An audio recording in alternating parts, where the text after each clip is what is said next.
Beneath the ocean surface, where sunlight fades into the abyss, sharks reign as ancient, untamed predators.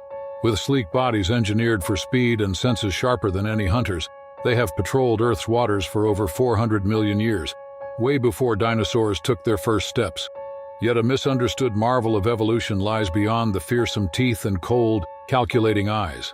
Sharks are guardians of marine balance, neither villains nor mindless killers, but nature's masterpieces of survival. The real question isn't why we fear them but fail to respect them. Here are 6 stories. On March 20th, 2025, the sun blazed down on the waters off the coast of Gansbai, South Africa, often called the Great White Shark Capital of the world. The area was known for its dense shark population, drawing thrill-seekers eager for a glimpse of the ocean's most feared predator. That morning, a group of tourists, including 32-year-old Anastasia Ivanova from Russia, boarded a cage diving vessel operated by a reputable tour company. The crew had assured them that the activity was safe, with the steel cages designed to withstand even the strongest bites. Anastasia, a seasoned traveler with a love for marine life, had been looking forward to the experience for months. As the boat anchored near Dyer Island, the crew began chumming the water with fish blood to attract sharks. Within minutes, the telltale dorsal fin of a great white sliced through the surface, followed by another. A massive 20-foot specimen emerged, circling the vessel, its dark eyes scanning the scene. One by one, the divers lowered themselves into the cage, which bobbed just beneath the surface. Anastasia, eager yet cautious, followed suit. The cold water enveloped her as she adjusted her breathing through the regulator. From within the confines of the steel bars, she marveled at the sheer size of the creatures gliding past. For several minutes, the experience was exhilarating, until the atmosphere shifted. The largest shark, perhaps agitated by the scent in the water, changed its behavior. It stopped circling leisurely and instead surged toward the cage with shocking speed. A powerful slam against the bars sent a deep metallic groan through the structure. The divers inside flinched as the cage shuddered. The crew on the boat exchanged uneasy glances, but they had seen aggressive sharks before and were trained to handle the situation. Then, without warning, the shark charged again. This time, the force was enough to bend part of the cage's frame. Anastasia felt her stomach drop as she saw the metal warp before her eyes. The shark backed up slightly, then lunged again, its snout forcing its way through the compromised section of the cage. The water churned as the behemoth forced its head inside, its jaws gaping. Panic erupted. The other divers struggled to push away from the shark's powerful body. Anastasia tried to retreat, but the cage left her little room. In a horrifying instant, the shark clamped down on her right leg. Pain shot through her as she felt the immense pressure of the creature's serrated teeth slicing into her flesh. Blood clouded the water around her. The crew reacted immediately. A deckhand grabbed a metal pole, jabbing at the shark's snout, while another worker activated an emergency hoist to lift the cage. The shark, seemingly undeterred, thrashed violently, shaking Anastasia like a rag doll before finally releasing her. Her body floated limply as the cage was hoisted from the water. As soon as she surfaced, hands grabbed her, hauling her onto the deck. A deep wound gaped where her leg had been savaged, exposing muscle and bone. One of the crew members, trained in first aid, worked quickly to apply pressure, wrapping a tourniquet around her thigh. Anastasia's face was pale, her breathing shallow, but she was alive. The crew radioed for an emergency evacuation, and within minutes a rescue helicopter arrived, airlifting her to a hospital in Cape Town. Surgeons worked for hours to save her leg, managing to prevent an amputation.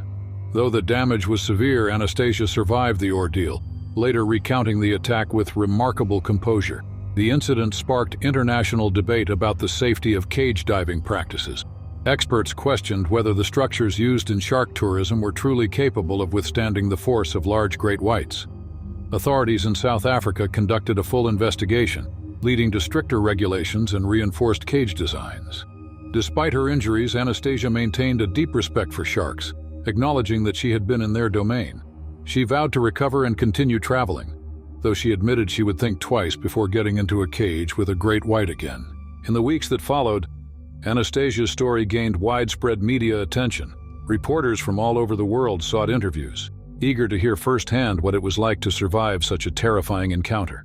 She recounted how, in those harrowing moments inside the cage, she had thought about her family back in Russia and wondered if she would ever see them again. Though grateful to be alive, She found herself waking up in cold sweats, reliving the sensation of the shark's teeth piercing her flesh. Shark experts analyzed the footage taken from the boat that day, trying to understand what had provoked such aggressive behavior.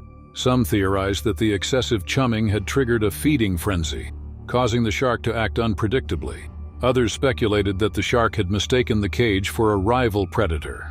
Regardless of the cause, the attack reinforced the notion that even in controlled environments, nature remained wild and unpredictable. Months later, Anastasia underwent extensive physical therapy to regain full use of her injured leg.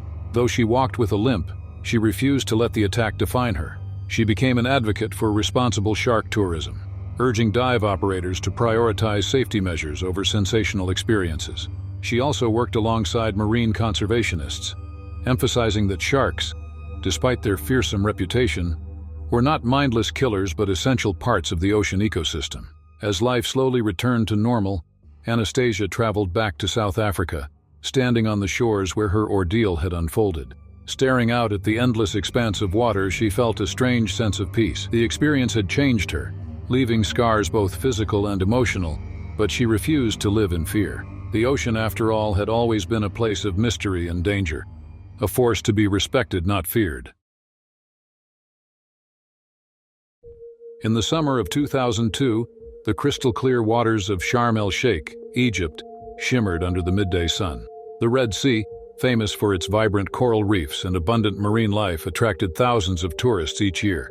It was a paradise for swimmers, snorkelers, and divers alike. Among the visitors that season was Layla Nassar, a 39-year-old Egyptian woman, vacationing with her family. She had spent the morning watching her young daughter Amina play in the shallow waters near the beach. The resort was packed with holiday-goers, the air filled with laughter and the occasional crash of waves against the shore. Layla was a strong swimmer and had always loved the ocean. Encouraging Amina to build her confidence in the water, she held her daughter's hand as they waded deeper. Just as they reached waist-deep water, a ripple disturbed the calm. Layla felt a shiver run down her spine as she noticed the fish darting away in frantic bursts. Something was wrong. A shadow loomed beneath the surface, moving with silent precision. Without warning, the water exploded in a frothy surge. A massive bull shark, roughly 8 feet long, charged towards them. Layla's instincts took over. With a desperate push, she shoved Amina backward toward the shallows, her mind screaming for her to run. The little girl stumbled, salt water splashing into her face as she gasped in shock. Nearby beachgoers saw the commotion and rushed to help, arms outstretched to pull Amina to safety. But Layla had no time to escape. The shark's powerful jaws clamped down on her thigh, its serrated teeth slicing through flesh and muscle. She let out a strangled cry as pain seared through her body. The water turned crimson as the predator thrashed, dragging her beneath the surface. Onlookers screamed. A lifeguard sprinted toward the scene, blowing his whistle frantically, but the attack unfolded too quickly. For a moment, Layla resurfaced, her face contorted in agony. She tried to fight, her hands pounding against the shark's rough skin, but the animal was relentless. The beast clamped down again, this time pulling her farther out. The horrified crowd could do nothing but watch as the sea swallowed her. By the time rescue boats arrived, only ripples and a red stain remained. Divers searched for Layla, scouring the waters for any sign of her. After an agonizing 30 minutes, they recovered her body near the reef, lifeless and mangled. The beach, once buzzing with life, fell silent. Amina, sobbing and trembling, clung to her father's arms, unable to comprehend the magnitude of what had happened. The reality sank in when authorities covered her mother's body with a white sheet. The loss shattered the Nassar family, leaving a wound that time could never truly heal. The incident sent shockwaves through Sharm el-Sheikh. Locals and tourists alike were shaken. Though shark attacks in the Red Sea were rare, the tragedy prompted immediate action. Authorities implemented stricter safety measures, restricting swimming areas and increasing patrols to monitor shark activity. Experts debated the reasons behind the attack. Some blamed overfishing, which had forced sharks closer to shore in search of food. Others speculated that discarded fish waste from local boats had lured the predator into shallow waters. In the months that followed, Amina struggled with nightmares, reliving the terror of that fateful day. Her father moved the family away from the coast, unable to bear the memories that lingered by the sea. Yet as she grew older, Amina carried her mother's bravery with her. She later returned to Sharm el-Sheikh, not as a victim, but as a marine biologist. Driven by the loss, she dedicated her life to understanding sharks, ensuring that her mother's sacrifice was not in vain. The Red Sea remained a stunning but unpredictable place, a reminder that the ocean, for all its beauty, was still untamed. Layla's story became one of both tragedy and heroism, a testament to a mother's unwavering love and sacrifice. Tourists still came to the beaches of Sharm el-Sheikh, but with a newfound respect for the waters where Layla Nassar had made the ultimate sacrifice to save her child. As the years passed, Amina grew into a respected voice in marine conservation. She often spoke about the delicate balance between human activity and oceanic life, advocating for greater awareness regarding shark behavior. She understood better than most that sharks were not mindless killers, but creatures following their instincts. In honor of her mother, she launched an initiative to educate tourists and locals on the risks and responsibilities of coexisting with marine predators. The tragedy remained a topic of discussion in the region, influencing tourism policies and conservation efforts. Resorts implemented strict guidelines on feeding marine life, banning practices that could lure dangerous predators closer to shore. Lifeguards received specialized training on shark deterrence, and surveillance increased in areas where sharks were known to frequent. While no measure could completely eliminate the risk, the changes significantly reduced human-wildlife conflicts. Despite her scientific understanding, Amina never truly overcame the emotional weight of that day. Every time she entered the ocean, memories of her mother's final moments surfaced like ghosts in the tide. She often imagined what Layla must have felt in those last seconds: fear, pain, but above all, an unyielding drive to protect her daughter. It was that selfless act that continued to shape Amina's life and the lives of those who heard her story. On what would have been her mother's 60th birthday, Amina visited the very beach where the attack had occurred. The shoreline had changed over the years, but the sea remained the same, vast, powerful, and indifferent. Standing at the water's edge, she let the waves lap at her feet, feeling both comforted and haunted by the past. She whispered a silent thank you to the mother who had given everything for her, then turned away, ready to continue her mission in the world her mother had left behind. The Red Sea stretched endlessly under the bright midday sun, its surface glistening like liquid sapphire. Off the coast of Egypt, three friends, Sophie Calloway, Emma Varga, and Natalie Koenig, floated lazily in the warm waters, snorkeling in an area known for its breathtaking coral reefs. It was the summer of 2018, and the trio, all in their mid-20s, had embarked on a long-awaited vacation to escape the stress of their fast-paced lives in Europe. They had spent the morning marveling at the colorful fish darting between the corals, unaware that they had slowly drifted farther from their boat than intended. Emma was the first to sense something was wrong. She noticed the eerie stillness in the water, an unsettling absence of the smaller fish that had swarmed around them earlier. A sudden, almost imperceptible shift in the water's energy sent a prickle of unease through her. When she lifted her head above the surface to check their distance from the boat, she froze. A sleek, shadowy figure loomed just below the surface, gliding with an unnerving confidence. An oceanic white-tip shark, known for its aggressive curiosity, was circling them. Panic gripped Sophie as she spotted the shark's long, white-tipped fins cutting through the water. It moved with an unsettling lack of urgency, as if sizing them up. For a moment, it simply circled, its dark eyes studying the three women. Then, without warning, it lunged. Emma yelped as she felt a sudden forceful bump against her leg, followed by a searing pain as the shark's rough skin scraped against her. Blood trickled into the water. The sight of it sent a surge of adrenaline through all three of them. They had read about the behavior of oceanic whitetips, how they tested their prey before committing to an attack. This shark was testing them now. Desperation set in. They knew that erratic movement would only attract more attention, but fear drove them into a frantic sprint toward the boat. The shark followed, its movements eerily controlled. It wasn't done. Sophie, kicking with all her strength, suddenly felt a rush of water behind her. She turned just in time to see the shark's open jaws inches from her fins before it veered away at the last second. Heart hammering, she reached for Emma's wrist and dragged her along. Natalie was just ahead, her breath ragged as she shouted toward the boat. The crew had noticed the commotion and were already scrambling into action. The shark made another approach, this time angling directly toward Natalie. She barely had time to react before it rushed forward, jaws slightly agape. In a split second, she swung her snorkeling fin out, striking the shark's snout. It hesitated for a fraction of a second, just long enough for the three women to close the final distance to the boat. Strong hands reached down, pulling them aboard just as the shark made one final lunge. The water churned violently as it circled a moment longer before disappearing into the depths, leaving behind only the adrenaline-soaked silence of the shaken friends gasping for breath on the deck. Emma's leg bore a deep scrape, but aside from that, they were unharmed. Physically, at least. As the boat sped away from the encounter site, they sat in stunned silence, exchanging glances that needed no words. The realization had sunk in. They had come terrifyingly close to becoming another statistic. That evening, as they sat in their hotel room, the reality of the attack fully hit them. Emma's hands trembled slightly as she retold what she had felt the moment she saw the shark's shadow. Sophie admitted that she hadn't even registered the danger at first, only the surreal beauty of the creature, before panic overtook her.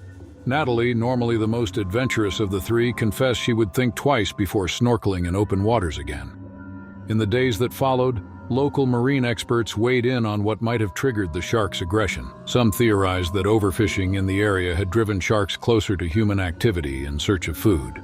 Others suggested the bright-colored snorkeling gear the women wore had piqued the shark's curiosity, mistaking them for wounded prey. Despite the terror of their encounter, the women found themselves developing a reluctant respect for the predator that had nearly cost them their lives. It hadn't been a mindless killer. It had been acting on instinct. Still, they had no desire to experience such instincts up close again. As days turned to weeks, Sophie, Emma, and Natalie found themselves haunted by the experience. They avoided deep water for the rest of their vacation, preferring the safety of resort pools and crowded beaches. Yet they could not shake the vivid memories of the shark's gaze, its cold, calculating movements. Each time they closed their eyes, they saw the dark shadow gliding just beneath the surface, reminding them how fragile their existence had been in that moment. Months later, back in their respective countries, they reconnected over video calls, still grappling with the psychological aftermath. Emma, the most shaken of the three, admitted that she struggled with anxiety whenever she neared large bodies of water. Sophie found herself obsessively researching shark behavior, attempting to rationalize what had happened. Natalie, who had been the one to kick the shark away, felt a strange sense of guilt. Had she provoked it further, or had she saved them all? The questions lingered. Emma eventually sought therapy to help process the trauma. Her therapist encouraged her to confront her fears in small steps. Slowly, she worked her way back to swimming, though she never ventured far from the shore again. Sophie, in her deep dive into marine biology, developed a newfound respect for sharks, understanding that the ocean was their domain, not hers. Natalie, ever the adventurer, returned to snorkeling a year later, but took extra precautions, ensuring she never drifted too far from safety.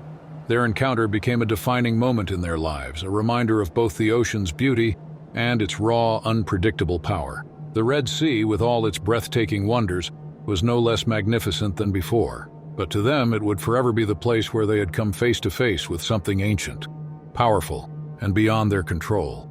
Even years later, when they reminisced about their travels, the conversation always came back to that one fateful day. They laughed about the absurdity of their panic, the sheer disbelief in the moment, and the way they had clung to each other in terror. But underneath the laughter, there remained an unspoken acknowledgement of just how close they had come to becoming another tragic headline in the vast and indifferent sea. The turquoise waters of Réunion Island, a remote French territory in the Indian Ocean, were as breathtaking as they were unpredictable. Known for its rich marine biodiversity and world-famous surf spots, the island had also developed a darker reputation. An increase in shark attacks over the years had raised concerns among both locals and visitors. It was the summer of 2011 when 28-year-old Sophie Laurent, a French tourist, arrived on the island for what she hoped would be the perfect tropical escape.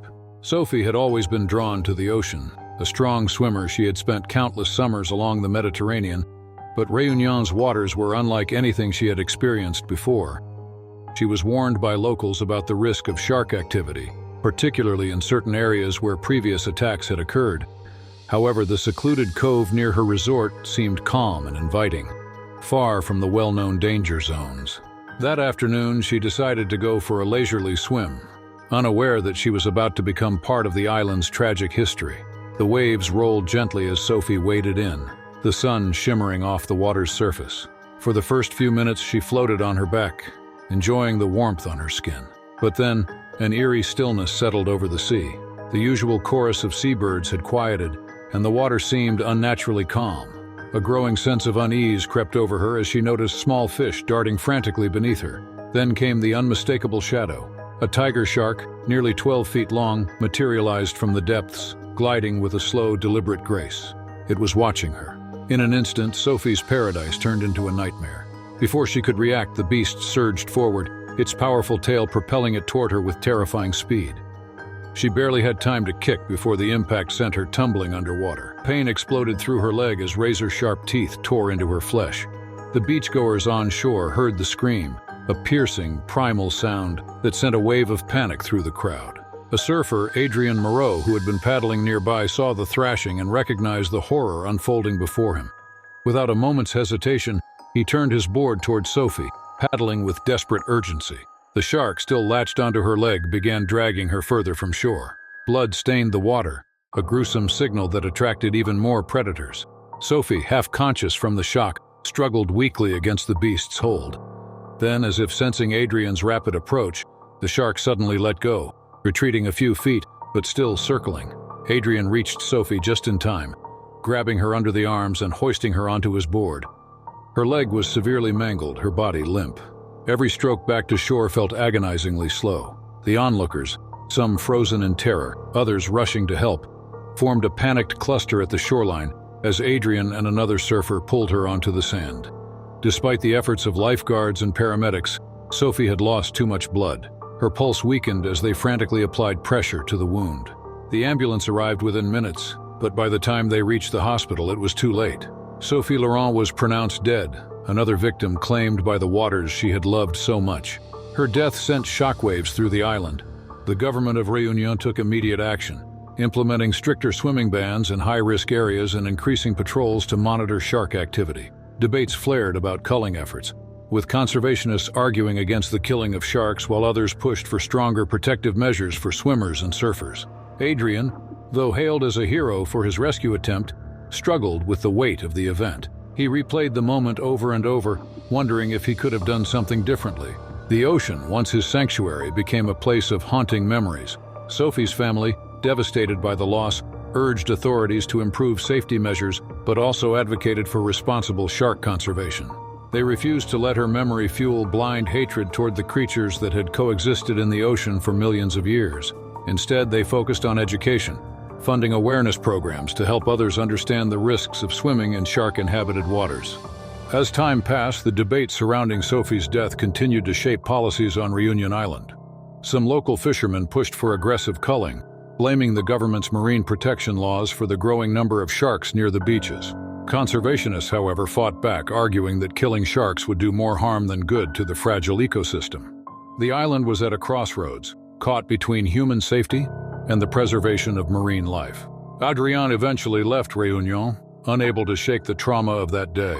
He moved back to mainland France, avoiding the ocean entirely for years. It wasn't until he attended a memorial event in Sophie's honor that he found the courage to return to the water. He joined a marine conservation effort, hoping to turn his pain into purpose, educating others on the balance between respecting the ocean and understanding its dangers. Meanwhile, Sophie's parents worked tirelessly to keep her legacy alive. They created a foundation in her name, providing scholarships for marine biology students and funding shark research. They knew that no amount of policy change would bring their daughter back, but they hoped her story would prevent future tragedies. The beaches of Réunion remained as beautiful as ever, but for those who knew Sophie's story, they carried an unshakable reminder of the fine line between paradise and peril. The sea gave life, but it also took it away, without warning, without mercy. And in the end, those who dared to enter its depths had to do so with both awe and caution, for nature did not play by human rules. The South African coast had long been a prime destination for fishermen, with its vast expanse of open ocean teeming with marine life. On an overcast afternoon in August 2021, three friends, Jonas Kruger, Peter van Dijk, and Willem Naude, set out on a fishing trip from Gansbaai, an area notorious for its great white shark population. They had rented a small fishing boat, intending to spend the day reeling in yellowtail and snook while enjoying the cool sea breeze. Unbeknownst to them, their peaceful excursion was about to turn into a nightmare. The ocean was eerily still as their boat drifted farther from shore. The only sounds were the distant cries of seagulls and the occasional splash of a fish breaking the surface. As the afternoon waned, the men had managed to haul in a modest catch, laughing and chatting as they prepared to call it a day. Jonas, the most experienced of the three, noticed a sudden change in the water's movement. It was subtle, but his gut told him something wasn't right. The sea had taken on an unsettling silence, as if holding its breath. Then, without warning, a violent jolt rocked the boat. The three men stumbled, clutching onto the railing as their vessel shuddered under an immense force. Jonas turned just in time to see a massive dorsal fin slicing through the water.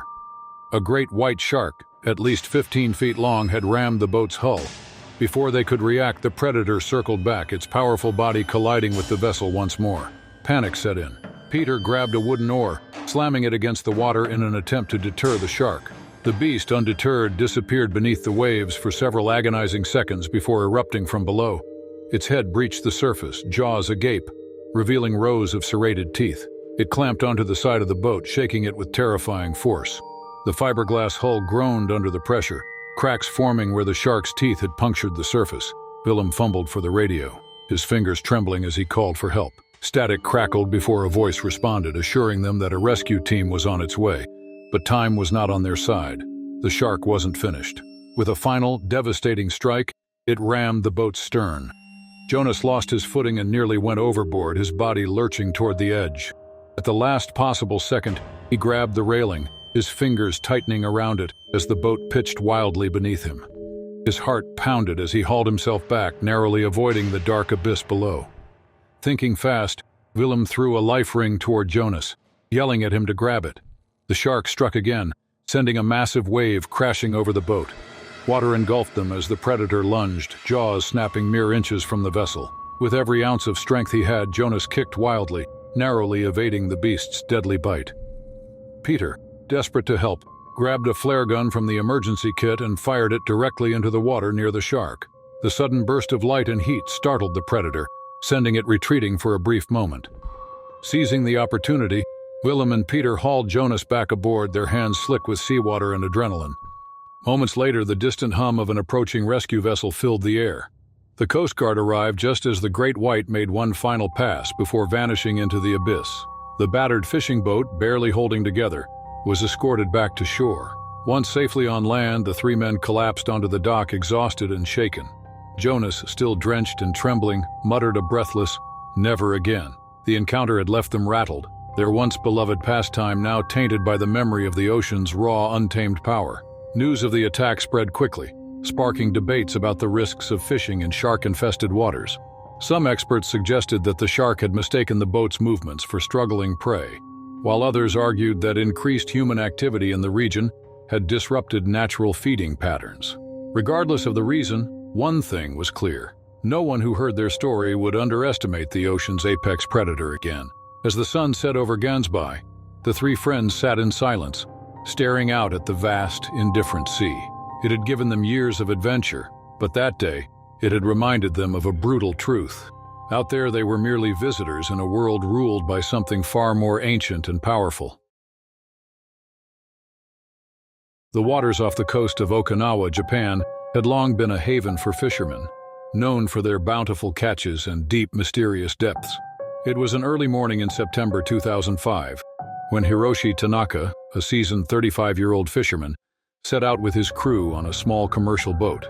The sun had barely risen, casting a golden glow over the ocean as they made their way to one of their usual fishing grounds. It was supposed to be an ordinary day at sea. For hours, Hiroshi and his crew worked methodically, hauling in nets heavy with tuna and mackerel. The waters were calm and the catch was promising. As the morning wore on, the men moved toward a deeper part of the sea, where larger fish often lurked. It was there, miles from shore, that things took a grim turn. One of the crew members, Kenji Sato, noticed something odd. A large shadow moved beneath the boat, pacing slowly, as if studying them. At first, they thought it was a passing whale, but when the dorsal fin broke the surface, their excitement turned to unease. A great white shark, at least 14 feet long, had taken an interest in them. Hiroshi, unfazed, continued his work, securing the nets while his crew kept an eye on the shark.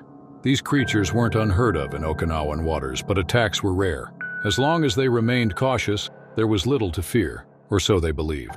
As Hiroshi prepared to inspect the nets from the side of the boat, he made a fateful decision: to enter the water and untangle a snagged line. Kenji hesitated, warning him that the shark was still circling, But Hiroshi waved off his concern. He had done this countless times before. The moment Hiroshi plunged into the water, a deep stillness settled over the boat. The shark, which had been circling at a distance, changed its trajectory. It moved with sudden purpose, its massive body cutting through the water in Hiroshi's direction. Before he could react, the beast closed the gap in mere seconds. A violent thrash erupted as the shark struck. The crew watched in horror as Hiroshi was yanked downward, the water around him turning a sickening shade of red. Kenji shouted his name, scrambling for anything that could be used to drive the predator away. One of the men grabbed a gaff hook, another a wooden pole, but they were helpless against the sheer force of the great white. Hiroshi resurfaced briefly, his face contorted in agony as he fought to free himself. His right leg was caught in the shark's powerful jaws. The crew reached out desperately, trying to pull him back aboard, but the shark was relentless. With one final tug, it dragged him beneath the surface. Minutes passed like hours as the men peered into the crimson-tinged water, hoping for any sign of Hiroshi. Then, his body floated to the surface, motionless. The shark had disappeared into the depths, leaving behind only silence and the weight of tragedy. The crew managed to recover Hiroshi's body and raced back to shore, their grief overwhelming. When they arrived at the port, the local authorities and Coast Guard were waiting. News of the attack spread quickly through the fishing community, sending shockwaves across Okinawa. Hiroshi was well respected, and his death was an unimaginable loss. In the days that followed, officials increased monitoring of shark activity in the area. Some fishermen refused to enter the water, shaken by the brutal reminder of the ocean's dangers. Others carried on, knowing that the risks had always been there, lurking just beneath the waves. Hiroshi's funeral was held in his hometown, where his family and fellow fishermen paid their respects. His wife Keiko stood silently as the incense burned, her face pale with grief. Their young son, Daichi, clung to her side, too young to understand the permanence of what had happened. The sea had given Hiroshi a livelihood, but it had also taken him away. As the seasons passed, the waters off Okinawa remained as they always had, vast, unpredictable, and indifferent to human life. Fishermen continued their work, but none would forget the day the ocean claimed one of their own. Hiroshi's story became legend among the local fishing community, a stark reminder that even the most experienced men of the sea were never truly in control. Years later, Keiko found herself drawn back to the shore, staring out at the very waters that had taken her husband. She had spent years trying to come to terms with the loss, raising Daichi alone and managing the financial burden left in Hiroshi's absence.